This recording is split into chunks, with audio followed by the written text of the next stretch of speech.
Sir మీ వ్యాసాలు నేను పత్రికల్లో రెగ్యులర్గా ఫాలో అవుతున్నాను, చూస్తున్నాను నేను. అంటే ధరణి సమస్య ఎందుకు వచ్చింది, ఇప్పుడు ఈ ప్రభుత్వం పెట్టిన భూభారతి సమస్యలను ఎట్లా అడ్రస్ చేయాలి, చాలా మంచి సూచనలు కూడా అందులో ఉన్నాయి.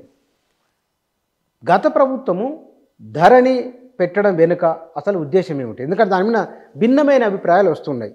మీకు రెవెన్యూ అధికారిగా క్షేత్రస్థాయిలో పనిచేసిన వారి అనుభవంతో మీకు ఉంటుంది కదా సార్, ఏ ఉద్దేశంతో పెట్టింది? ప్రభుత్వాలు ఏవైనా, ఏ రాజ్యమైనా భూమి చుట్టి ప్రదర్శిస్తూ ఉంటుందమ్మా.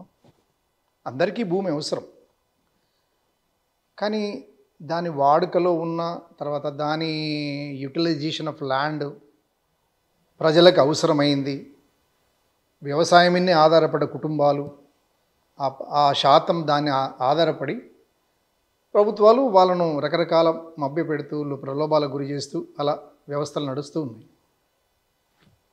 గత ప్రభుత్వం గురించి నేను చాలా సందర్భాలలో కూడా మీలాంటి సీనియర్ జర్నలిస్టుల ముందు కూడా మాట్లాడాను, వివిధ డిబేట్స్లో కూడా జరిగాను.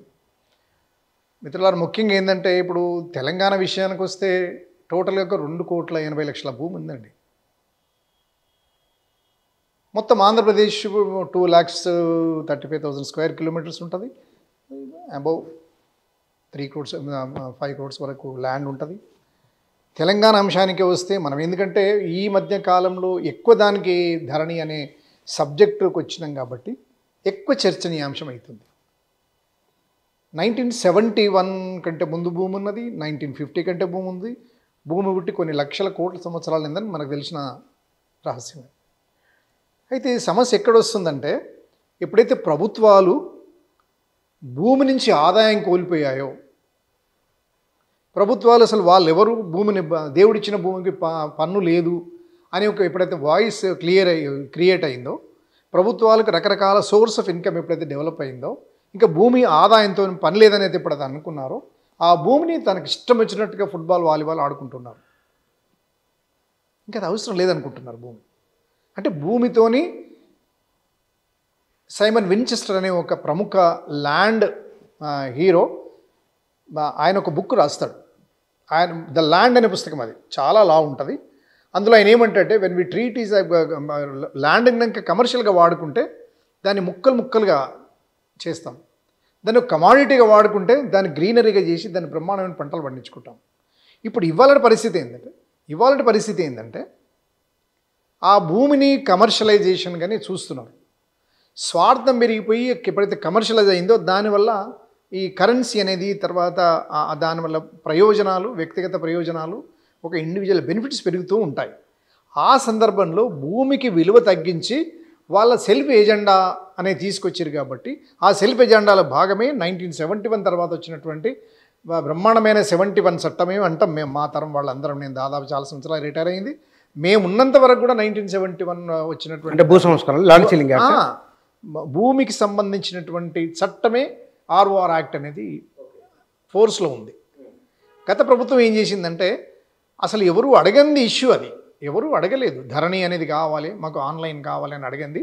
తను సెల్ఫ్గా ధరణి అనేది ప్రవేశపెట్టి దాన్ని ల్యాండ్ రికార్డ్స్ అప్డేషన్ ప్రోగ్రామ్ అని అనుకొని తర్వాత ప్యూరిఫికేషన్ ఆఫ్ రికార్డ్ పేరు మీద ఆ ధరణి అనేది తీసుకొచ్చి పెట్టింది.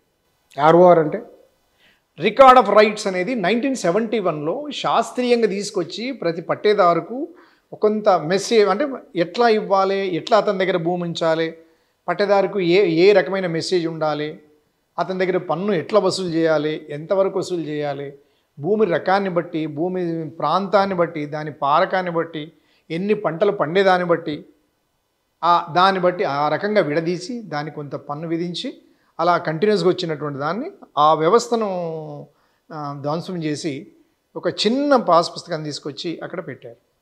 ఇవాళ పరిస్థితి అది. ఈ ప్రభుత్వం అంటే సంస్కరణ చేయడం తప్పంటారా? 100% మీ ప్రశ్న జెన్యూన్ క్వశ్చన్, వెల్కమ్ చేయదగ్గ ప్రశ్న. ఏంటంటే ప్రపంచం మారుతూ ఉంది, ప్రపంచం అంతా మన గుప్పిట్లోకి వచ్చింది. ఇప్పుడు మీ చేతిలో సర్వస్వం ఉంది. అమెరికాను ఏం చేస్తుందో తెలుస్తుంది మీకు, అప్పుడు తెలిసేది క్షణాల్లో తెలిసిపోతుంది. ప్రపంచ దేశాలకి ఏం కావాలంటే భారతదేశంలో ఎంత భూమి ఉందో తెలవాలి కదా, చైనాలో ఎంత భూమి ఉందో తెలవాలి కదా, పాకిస్తాన్ మన సోదర కంట్రీ వాళ్ళ దగ్గర ఎంత భూమిని తెలవాలి కదా. అవన్నీ తెలవాలంటే దాన్ని డిజిటలైజ్, దాన్ని ఏమన్నదంటే మీ దగ్గర ఎంత భూమి ఉంది లెక్క ఇవ్వండి అన్నారు.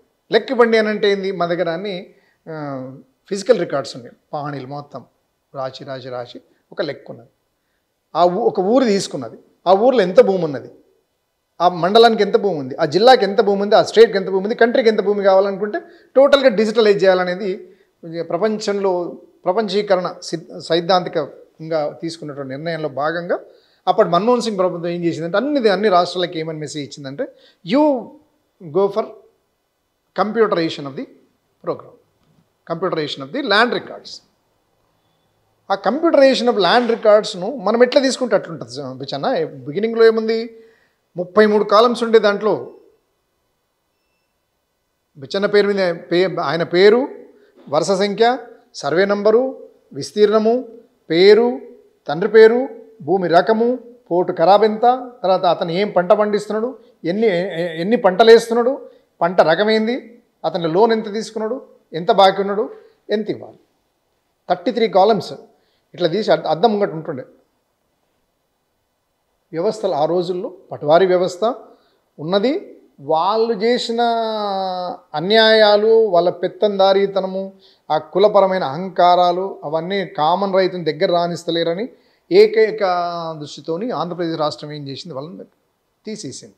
33 తీసేయటం తప్పు కాదు, మీరు అన్నట్టుగా ఏదైతే మార్పు అనేది మనం ఆహ్వానించాలి, ఖచ్చితంగా ఆహ్వానించాలి.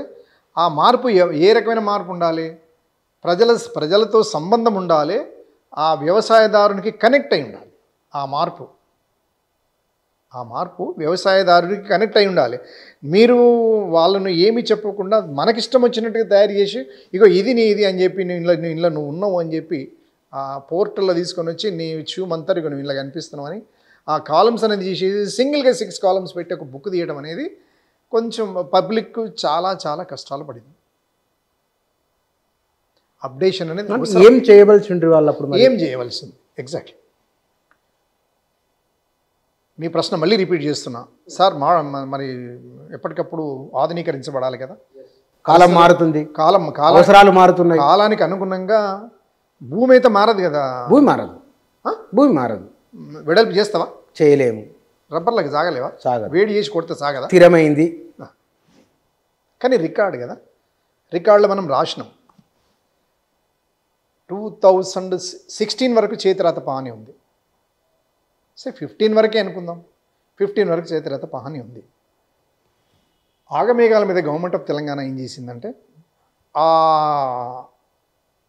ఇన్స్ట్రక్షన్స్ లేదా ఆ సూచనలు దృష్టిలో పెట్టుకొని వీళ్ళందరినీ పిలిపించి విఆర్ఓలను విఆర్ఏలను తర్వాత అందరిని పిలిపించి అన్ని కంప్యూటరైజ్ చేసేటప్పుడు దశల వారీగా కానీ లేకపోతే విడతల వారీగా కానీ లేకపోతే కొంచెం టైం ఇచ్చి ఎప్పటికెప్పుడు దాని మీద ప్రాపర్ మానిటరింగ్ చేసి రాసి ఉంటే ఆ కంప్యూటరైజేషన్ ఈ మాన్యువల్ రికార్డును కంప్యూటర్ చేసేటప్పుడు జరిగిన ఒక ఘోరమైన తప్పిదం ఏంటంటే అన్ని తప్పులు జరిగినాయి. అందులో పేరు తప్పు ఉంటే పట్టదారి ఇంటి పేరు తప్పు ఉంటే పట్టదారి పేరు తప్పు, పట్టదారి పేరు తప్పు ఉంటే తండ్రి పేరు తప్పు, ఈ 2 కరెక్ట్ ఉంటే విస్తీర్ణాల తేడా, ఈ 2 కరెక్ట్ ఉంటే కులంలో తేడా, ఇవన్నీ కరెక్ట్ ఉంటే మళ్ళీ పంట రకం తేడా, భూమి రకం తేడా.